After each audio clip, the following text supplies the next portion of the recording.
Magandang gabi sa lahat ng ating mga kababayan dito sa Pilipinas at sa buong mundo na nakatutok ngayon sa hashtag #WalkWithLan. Kung bago ka pa lang sa channel na ito, dito po sa ating programa ay pinaiiral natin ang panuntunang facts first, analysis next, news, context, commentary. Kaya naman, bago tayo maglabas ng opinyon, tinitignan muna natin ang mga opisyal na dokumento at mga ulat na may matibay na batayan. Ngayong gabi, mayroon tayong napakalaking paksa na dapat nating talakayin ha. Ito ay tungkol sa naganap na pre-trial conference para sa impeachment trial ng ating pangalawang pangulo. Walang iba kundi si VP Sara Duterte sa Senado ng Pilipinas. Nitong mga nakaraang araw, uminit ang usapan dahil sa inilabas na pre-trial brief ng House Prosecution Panel na pinamumunuan ni Batangas Representative Gerville Luistro. Sino ang itatampok nilang testigo? Walang iba kundi ang court sheriff na si Abe Andres. Ang sheriff na nasangkot sa napakatandang insidente noong taong 2011 sa Davao City kung saan nagkaroon sila ng komprontasyon ni VP Sara Duterte ng naalkalde pa lamang noon. Mga kababayan, ang tanong ng nakakarami, anong kinalaman ng isang insidente noong 2011 sa mga kaso at paratang ngayon sa taong 2026? Bakit kailangang hilain ang isang usapin na nangyari 15 taon na ang nakakalipas? Biruin mo yon, 15 years mga kaibigan.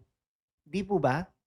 Mga kababayan, no? Talagang hindi po natin maintindihan bakit po tayo ginaganito. Parang pinagmumukha tayong tanga eh, no?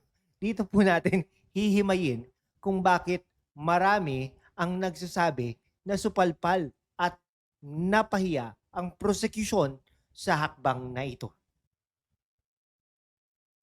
Okay, balikan muna natin ang konteksto at mga verified facts para malinaw ang lahat. Base sa mga opisyal na ulat, isinama ng prosecution si Abe Andres upang patunayan daw na si Vice President Sara Duterte ay may tendency to inflict violence o may tendency yang gumamit ng dahas. Gagamitin daw ito upang suportahan ang iba pang aligasyon sa impeachment complaint, partikular ang mga napaulat na pahayag ng Vice Presidente hinggil sa seguridad at mga banta sa mga matataas na opisyal. Pero sandali lang, bilang isang mapanuring mamamayan, kailangan itanong natin ang lohika nito. Ang impeachment ay isang political at legal na proseso na nakabatay sa mga partikular na grounds sa ilalim ng ating mga konstitusyon tulad ng culpable violation of the Constitution, treason, bribery, graft and corruption, other high crimes, at betrayal of public trust.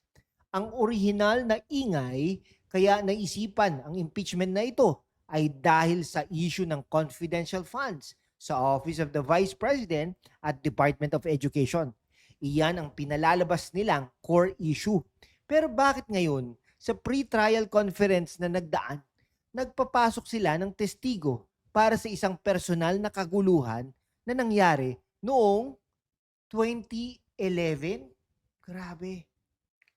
Tignan naman natin ang reaksyon at naging legal strategy ng depensa na pinamumunuan ng mga abogado ni VP Sara kasama si Attorney Michael Powa. Ayon kay Representative Luistro, medyo bumagal daw ang pre-trial conference dahil tumanggi ang kampo ng depensa na magkaroon ng joint marking ng mga karaniwang dokumento o common evidence. Sabi ni Luistro, kung pumayag lang daw ang defense, sana ay kalahati na lang ang oras na nagugol sa pre-trial. Ngunit sumagot si Attorney Michael Powa ng napakahinahon at napakalinaw. Sabi niya, we want our own documents to be marked even if they are similar. We are being very careful with how we do things. Yan po ang professional, di po ba? Ibig sabihin, hindi basta-basta nagpapadala ang depensa sa shortcut na gusto ng prosekusyon. Bakit? Dahil mayroong mahigit 4,000 na dokumento or documents na isinusulong ang prosekusyon. Kasama ang mga dokumento mula sa DepEd, OVP. Kung ikaw ang abogado ng depensa, papayag ka ba na pirmahan at tanggapin na lang ang mga dokumento ng hindi sinusuring mabuti ang bawat piraso nito? Siyempre hindi. Ayan ang tinatawag na competent legal defense. Maingat, detalyado, at hindi nagpapasindak sa political pressure. Dito na pumapasok ang aking personal na pagsusuri at komentaryo. Bakit nga ba napahiya at tila umayaw na rin ang kredibilidad ng prosekusyon sa puntong ito? Dahil kapag ang isang prosekusyon ay may hawak na matibay, solid at konkretong ebidensya ng korupsyon o paglabag sa konstitusyon, hindi na nila kailangan mag-ungkat na mga lumang chismis o mga insidenteng personal na naganap 15 taon na ang nakakalipas.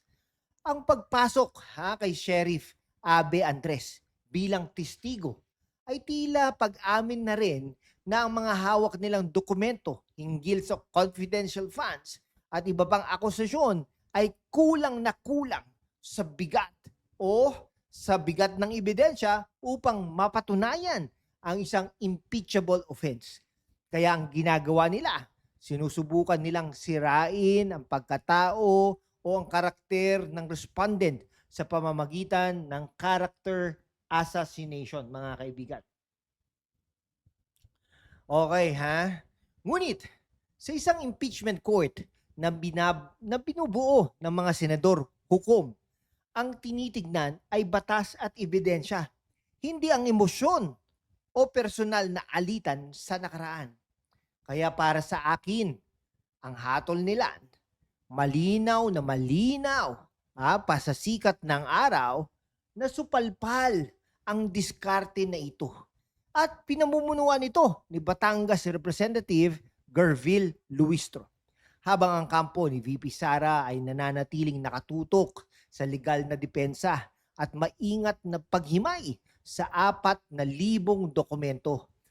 Ang prosekusyon ay tila naghahanap ng pampasabog sa media upang mapanatili ang interes ng publiko sa isang kaso na unti-unti nang nawawalan ng legal na substance. What do you think, mga kababayan? Sumasang-ayon ba kayo ng ang pagbuhay sa issue ng sheriff ay senyales na mahinang kaso ng prosekusyon? Iwanan ang inyong mga opinyon at komento sa ibaba at siguraduhin tatalakayin natin ito ng may respeto sa isa't isa. Hanggang dito na lang po mga kaibigan, mga kababayan. At bago po tayo magtapos, isang lambing lang po. Please do subscribe to stay updated on the facts and context behind the latest headlines. We are on the road to 100,000 subscribers to show the strength of our community. Join us ngayon na.